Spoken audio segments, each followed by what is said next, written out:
All right, so as you potentially have already heard in the podcast episode recorded this week that just dropped earlier this morning, I did not get Brian's article for our Patreon site out before game week 4 started. I know that we're in the midst of game week 5 now, but I did not get the game week 4 article out. In my defense, he wrote it late Friday night, so I didn't have a chance to get to it. But it's fine. It's not him. It's me. And so I decided to do something that might be a terrible idea, might go well. I don't know. But as I teased on the podcast, I'm going to go ahead and record myself reading Brian's article. Brian's words from my mouth. What could possibly go wrong? This article is called Zahalicopter. I have a feeling that's going to make sense as I read. Here we go. How did your game week 3 go? If you did well, then we're all very happy for you. But if you can't describe your week without using words like decimated, useless, or I think I'm quitting, then FPL America, the article, is the place for you. You've probably made a move or two, but when should you stop thinking? Never. Here are some things to think about as we head into the weekend. Fixture congestion equals disappointment.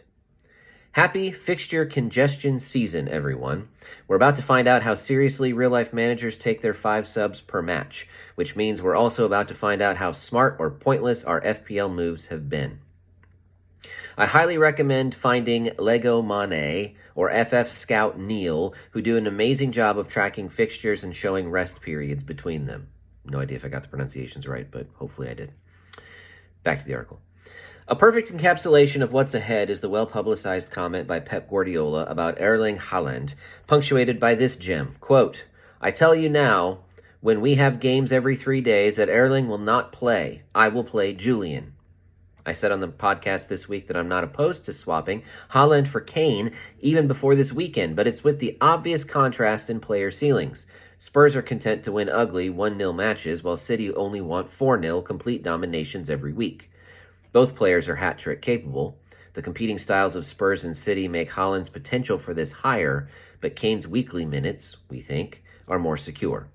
This is the type of decision we'll all be facing in the next 7 days with many players, which makes your transfers all the more valuable, especially after team news comes out closer to each game week deadline. See Zaha Wilfried below. Or later, because this is audio now.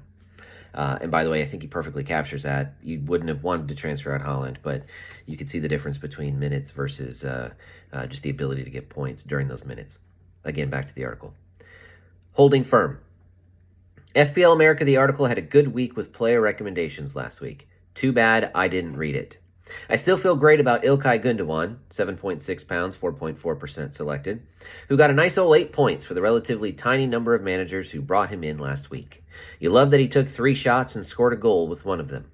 But what you should really love is that he created the same number of chances as Kevin De Bruyne, 4, and he tied Wilf Zaha for touches in the box, 10, second most this week, only to Alexander Mitrovic, 13. Again, I ask, why not Granit Xhaka, 5 pounds, 2.6% selected? Though now I should add top 10 in midfielder scoring, Granit Xhaka. Hey, look, there went Jack Harrison, 6 pounds, 3.2% selected, being massively overlooked last week. He's still a good bit overlooked even after getting a goal, an assist, and 14 points this week. Still not arguing against Rodrigo, 6.4 pounds, 23.9% selected, but I think the discrepancy in selection percentage is still too big here. Be interesting to see if the Rodrigo injury changes that. Brian obviously wouldn't have known that when he wrote this. Didn't feel like I needed to talk about Trent Alexander-Arnold, 7.5 pounds, 47.4% selected last week, but I do this week. Almost 400,000 transfers out for TAA seems insane, considering he's still the most creative defender in the league, 8 chances created, 2 big chances created, has supplied more crosses, 30, and successful crosses, 10, than any other defender, has 57 passing entries into the penalty area, 20 more than the next highest defender, Trippier, 37.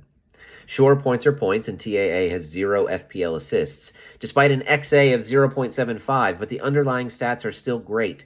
The returns can't be far away, folks. And as we said on the podcast, right after writing this, TAA dropped to 17 in Game Week 4. New hotness. Now that Funchester United seems to be possible again, Marcus Rashford, 6.3 pounds, 5.3% selected, and Jadon Sancho, 7.3 pounds, 5.1% selected, shoved their way straight into everyone's thinking. Both scored 10 points this week, but the stats were quite different. Rashford, 5 shots, 2 on target, all 5 in the box, and 1 goal in 86 minutes. Sancho, 1 shot, 1 goal, 71 minutes. I'm honestly surprised to see the selection percentages so close despite the price difference. If you jumped early on guys like Rodrigo, Gross, Zaha, Martinelli, or any of the other big scorers so far, you're thrilled. So why not jump early on either of these guys? Yes, it was one good result against Liverpool, and United certainly need to show some consistency. But they get a lame Southampton this weekend, then get a lamer Leicester in game week 5. Why not take a shot? Especially if you have the money and or space in your midfield. Jury's still out as I record this on whether or not the Leicester match gives you more than the Southampton match did. Credit to FPL America Dave for insisting on Alexander Mitrovic, 6.6 pounds, 17.5% selected, for many weeks now, because I'm starting to wonder if he shouldn't be in the same number of teams as Gabriel Jesus. As long as he's this much under 7 pounds, it feels almost morally wrong to go without him in favor of a 4.5 pound striker. As mentioned earlier, he had 13 touches in the box this week, and he had 4 big chances too, both of which were the most of anyone.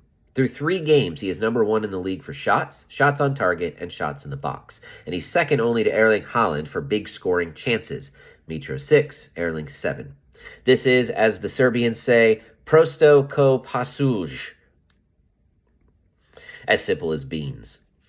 I know there's a lot of fan griping about Emerson Royal, 5 pounds, 3.9% selected, but if he's going to keep starting, how is he a bad option? Among defenders so far this season, he has 4 shots, tied for 3rd, 10 touches in the box, 2nd, 11 non-corner touches, 6th, 2 FPL assists, tied for 1st, and 16 points, 6th. Is Matt Doherty fully fit? Is Jed Spence getting a shock start? Until the answer to those questions is yes, it's the Emerson show. I know very few managers are buying it, but Anthony Gordon, 5.5 pounds, 1.5% selected, and Damari Gray, 5.5 pounds, 1.1% selected, are both in the top 5 of all players for shots and shots on target so far this season. In fact, Gordon is second only to Mitro for shots on target, 7 for Gordon, 8 for Mitro. Generally don't know what to do with this information other than look at it from a safe distance.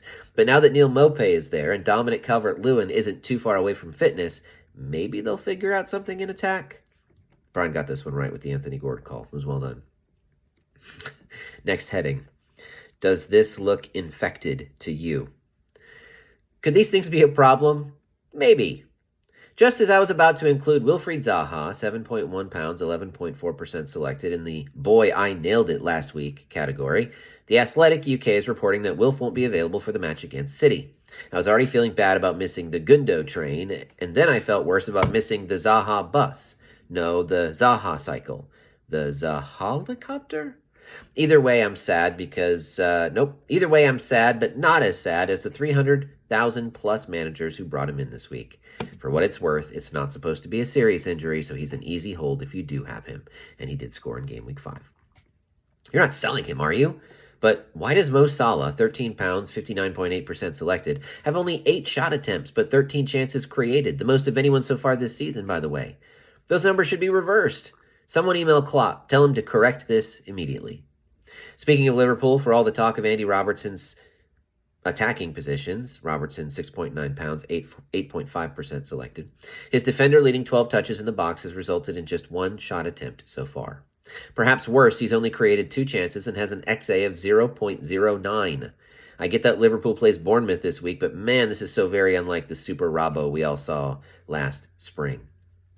Martin Odegaard, 6.5 pounds, 13.7% selected, had a career day versus Bournemouth, and that is a good place to start your doubts about him.